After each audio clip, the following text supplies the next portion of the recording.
When I was a kid, one of the most important, magical, exciting games to ever grace the home console market was Super Mario Bros. 3. This game was huge, and not just an incredible game, but a pop culture phenomenon. Famously, there was the reveal in a theatrical movie, which was really a commercial disguised as a movie. You had Happy Meal toys and a Saturday morning cartoon and the whole 9 yards. We were eating Mario cereal. It was, it was a phenomenon. Very famously, a obese, mid-30s, basement-dwelling, diabetic permavirgin once described the reveal in The Wizard as being his generation's 9/11 and JFK, which is remarkably stupid. There is a kernel of truth into it, in that was a really big event for kids at the time.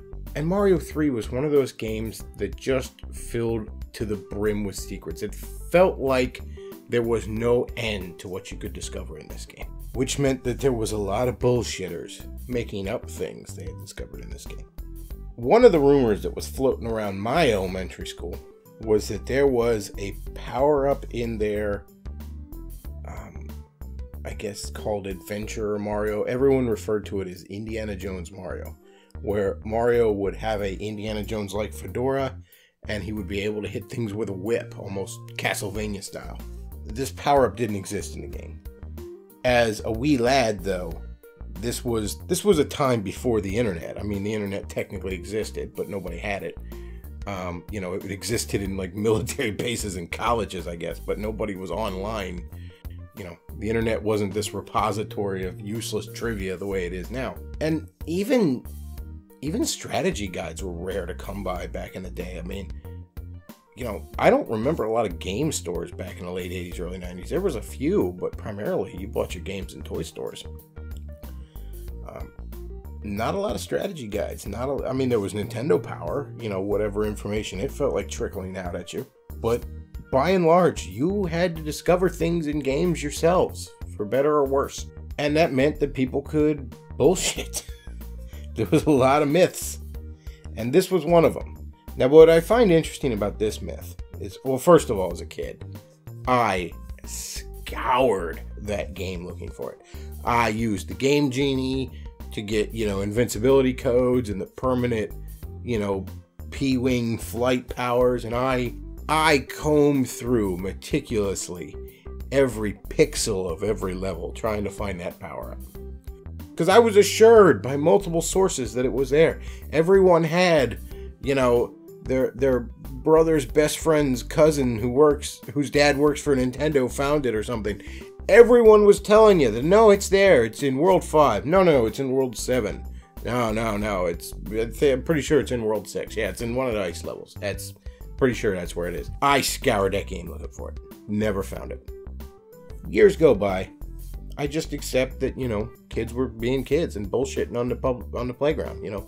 My dad totally works for Nintendo. No, he doesn't. Well, what was interesting about it was, when I was 15, I moved from southern Maryland, Waldorf, Maryland, my old stomping grounds, up to Pennsylvania. Good 3-hour drive away from where I used to live. Completely different town, completely different area. And lo and behold, I hear one of my high school friends, as we're reminiscing about old games, mention that same myth.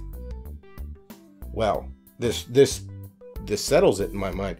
This is clearly not just something that some little bullshitter in my elementary school came up with. There's no way it would have spread that far. Clearly, this is something that someone made up in a TV show or in a magazine somewhere or whatever. Well, years go by, and here I am, an adult with the internet. This repository of all this useless information. Every stupid thing everyone has ever thought. Here it is, laid bare for us. And I have searched, and I have found no mention of this rumor. And don't get me wrong, I found places that cover these sort of myths. For example, famously, there was a myth of a sky temple in Ocarina of Time you could get to after you beat the game. It's not there, but the myth persisted, and I found multiple sources that talk about it. But no one has ever mentioned Indiana Jones Mario, Adventure Mario, whatever it was supposed to be called. No one has ever mentioned it. And yet in 2 different areas, kids had this myth. Where did it come from? I would invite anyone in the comments. Had you heard of this? Do you know where this came from? It couldn't have just been what some, nose-picking 2nd grader down in Waldorf, Maryland thought up. It had to have come from somewhere. To this day, it bugs me. Years go by.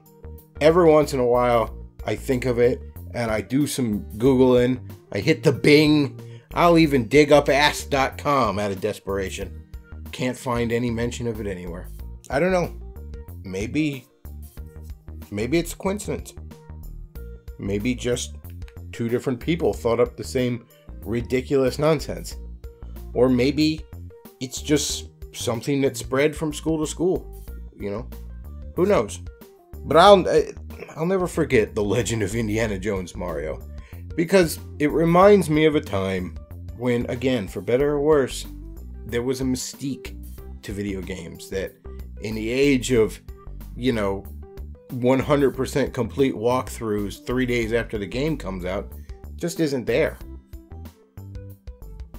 Well, Indiana Jones Mario, you'll always hold a special place in my heart, even if you were never truly there. Alright folks, that's all I got. MacLeod out.